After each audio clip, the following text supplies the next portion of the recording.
O que faz uma cientista de dados?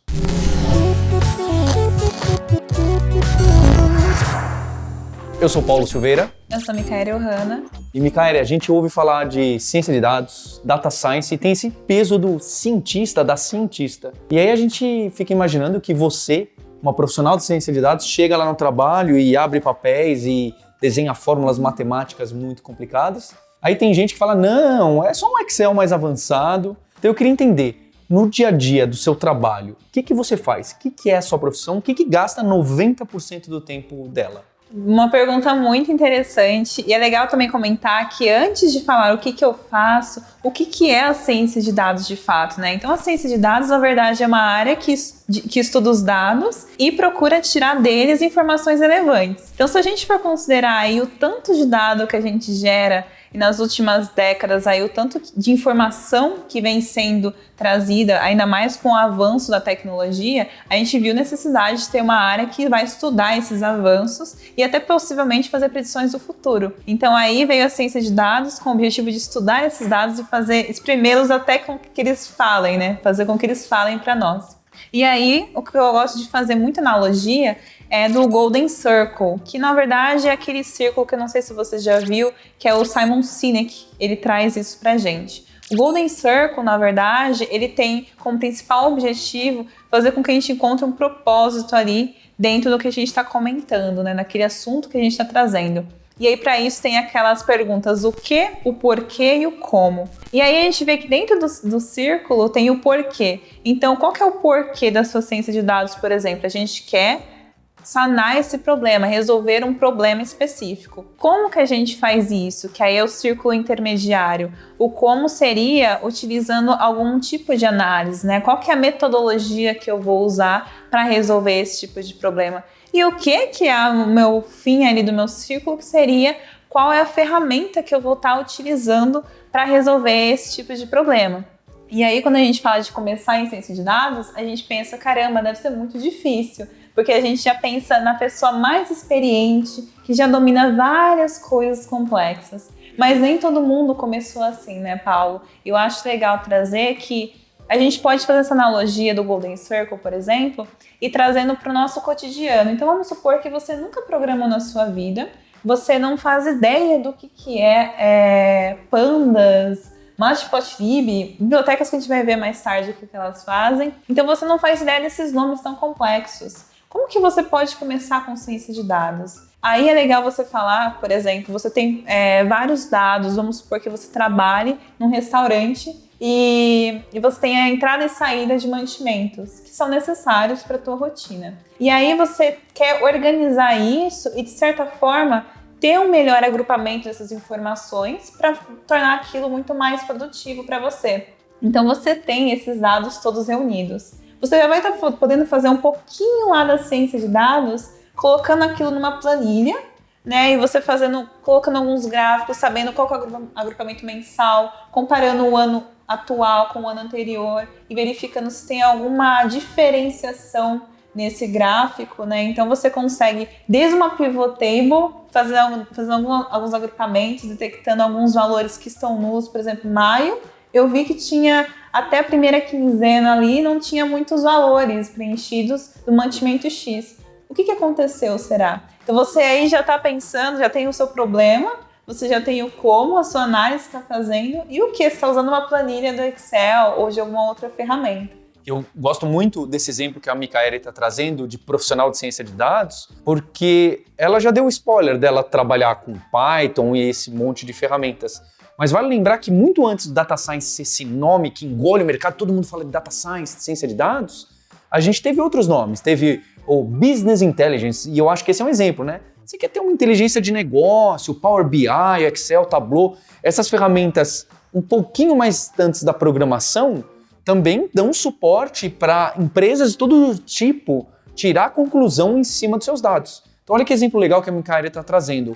Mesmo você trabalhando em empresas que não têm Big Data e bilhões de dados, se você está tirando conclusões para tomada de negócio, independente da ferramenta, você já está no caminho da ciência de dados. É claro que essa palavra de ciência tem um peso, né? E aí, às vezes a gente vai mais para o lado da matemática, da computação pura, Mas acho que esse exemplo que a Micaela está dando é excelente e não tenha dúvidas. Muita gente que chegou longe na carreira de Data Science começou desde o Excel, no Power BI e em outras ferramentas que algumas pessoas vão considerar mais simples, mas que eu acho que dá para fazer muita coisa. Sim, é importante falar que uma pessoa que ela é profissional em ciência de dados, ela não vai mexer apenas com Excel ou alguma ferramenta de planilhas a sua rotina toda. É um começo, a gente não precisa começar já no difícil. E você fazendo isso, você já vai entendendo a parte que eu acho mais complexa, Paulo, que é justamente você entender o teu problema. A gente, como cientista de dados, até uma coisa que você perguntou, o que eu faço no meu dia a dia? O meu dia a dia, ele é mais às vezes como estrategista, tentando entender qual que é a dor do cliente, quais dados que ele possui, como que eu posso ajudá-lo no seu negócio com os dados que ele tem, do que de fato, às vezes, fazendo implementações. Então eu gasto mais tempo, o meu tempo é mais investido em entender aquela situação, em entender um problema que deve ser resolvido, do que de fato mexendo na técnica. Porque a gente, às vezes, quando a gente pensa ciência de dados e tecnologia, será que eu vou ser igual uma programadora que vai apenas, por exemplo, descrever uma tela, fazer um site específico? Eu não gosto muito dessa parte de mexer com o negócio. Às vezes a ciência de dados não é interessante para você, porque é uma profissão muito desconfortável. Você nunca vai estar parado naquele momento, mexendo apenas no técnico. É muito importante você ser uma pessoa curiosa, que vai estar querendo sempre entender como que eu posso ajudar com aquilo, qual que é a sua dor, como que é o seu dia a dia. Eu acho que isso é o que mais me fascina, que faz com que as pessoas se sintam desconfortáveis e vão querer entender melhor como que funciona uma rotina. Acho que também é outro gancho ótimo da Micaela, e ela fala bastante, o Guilherme da Loura fala bastante da importância da análise exploratória, de você colocar bem as perguntas, e não é à toa que ciência de dados traz muita gente de background de psicologia, antropologia, sociologia e outras, porque tem esse peso. E as pessoas até brincam, vocês gastam mais tempo limpando dados, buscando onde tem dados, perguntando onde estão os dados, do que, rodei o algoritmo, rodei aqui a tabela, tirei uma grande conclusão. Você passa muito tempo batalhando para procurar, cavar dado, ver de onde tem, se isso realmente é aquilo que você imaginava que quer dizer, para só num determinado instante falar, pronto, agora está preparado alguma coisa aqui. Exatamente, você falou um ponto excelente, que é exatamente isso. Quando a gente vê sobre ciência de dados na grande mídia, vemos muito sobre robôs, sobre será que a IA vai dominar o mundo? Vamos falar de modelos do machine learning, do deep learning. Só que a parte de modelos em si é uma das partes que a gente mexe quase que assim 20%, 30% do tempo. Eu diria que a gente gasta mais do nosso tempo na fase inicial de um ciclo de dados, que é justamente você coletar as informações, trabalhar nessas informações, e você, enquanto está trabalhando, você percebe, caramba, eu não tenho os dados suficientes para fazer o que eu preciso. Justamente por causa disso que muitos modelos, quando a gente vai entender como eles estão performando, né, e a gente falando o que é um modelo, é uma abstração basicamente do nosso problema, né? A gente vai tentar ver esse modelo funcionando. Será que eu consigo predizer quanto que vai estar o preço da gasolina daqui X meses? Aí você vê que o preço não está muito batendo com o que é esperado. E é justamente porque você não tem os dados suficientes, que é o que a gente mais gasta tempo do nosso dia, que é tentando entender esses dados e fazer com que eles façam sentido antes de colocar no modelo e fazer previsões, que é o que a gente mais vê que a mídia traz muito disso. Eu acho que esse também é um recado legal da Micaela, da diferença da programação e da ciência de dados. É óbvio que no trabalho dela, de diversos cientistas de dados, isso anda junto, mas na programação, quando a gente desenvolve um sistema web, um aplicativo mobile, talvez no back-end seja um pouco diferente, a gente consegue ver uma progressão quase que diariamente. Quase diariamente a gente escreve um pouco de código, vê a conclusão, mostra, coloca o sistema no ar, em produção e roda. E na ciência de dados, eu acho que algo que é interessante, mas também é frustrante, é que você pode passar uma semana escrevendo pouquíssimo de código ou das planilhas, mas só tentando falar, poxa, deixa eu ver se com o Lucas, com o Guilherme e com a Vanessa, onde que está esse dado? Peraí, mas isso aqui será que está certo? Tem vezes que você faz uma pergunta para 2 departamentos diferentes, e fala, quanto você vendeu esse mês para 2 departamentos diferentes, que deveriam dar a mesma resposta, eles dão respostas diferentes. Exato. Tem um problema humano muito grande que a ciência de dados tem que começar a atacar. Sim, e é uma área que é muito interessante porque é muito multidisciplinar, eu vejo, né? Então, assim, é importante você ter muitas soft skills muito bem agregadas, né, no teu perfil de profissional. E quando eu falo soft skills, é importante a gente falar que a gente tem que ser uma pessoa curiosa, tem que ser uma pessoa que tem curiosidade para entender o negócio e tirar dele as informações relevantes. Então, eu quero responder perguntas com dados. Eu não vou, muitas vezes, ficar apenas programando as 8 horas do meu dia. Eu vou ter reuniões, eu vou ter que conversar com clientes e eu vou querer entender qual que é, de fato, o cenário que está se passando. Uma boa comunicação é muito interessante, você saber apresentar resultados é imprescindível.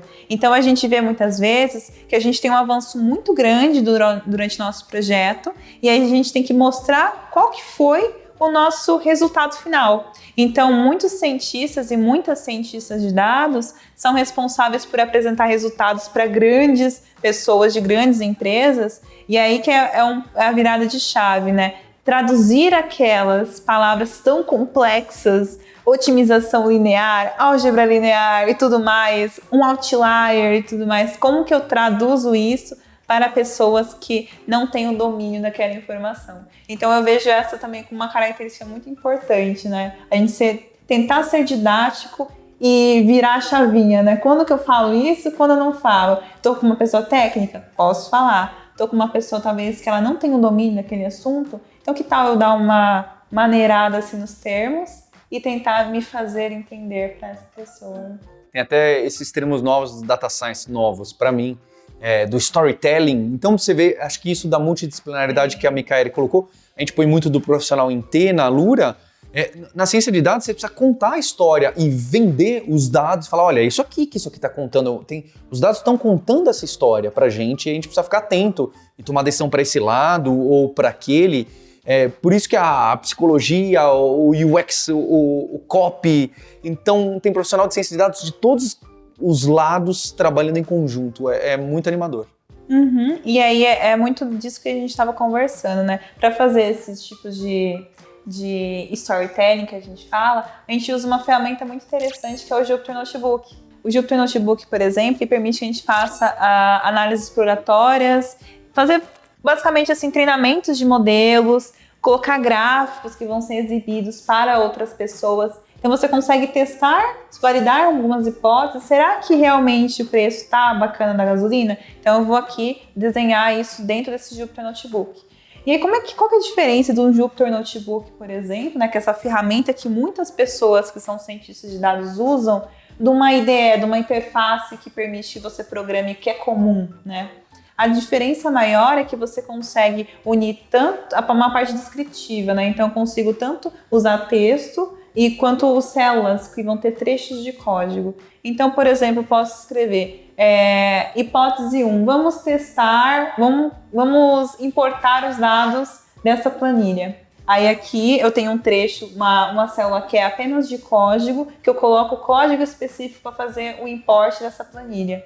Aí na outra célula, que é uma célula de texto, eu consigo escrever, agora eu estou fazendo tal coisa. Então percebe que você consegue fazer uma historinha com um notebook, é como se fosse um bloquinho de notas mesmo, onde você consegue ir escrevendo o que você está fazendo. Então eu acho que é bacana isso, né? A gente consegue nesse notebook, que é uma das coisas que eu mais uso no dia a dia, fazer análises exploratórias, treinar modelos, e você consegue descrever para as pessoas o que você está fazendo.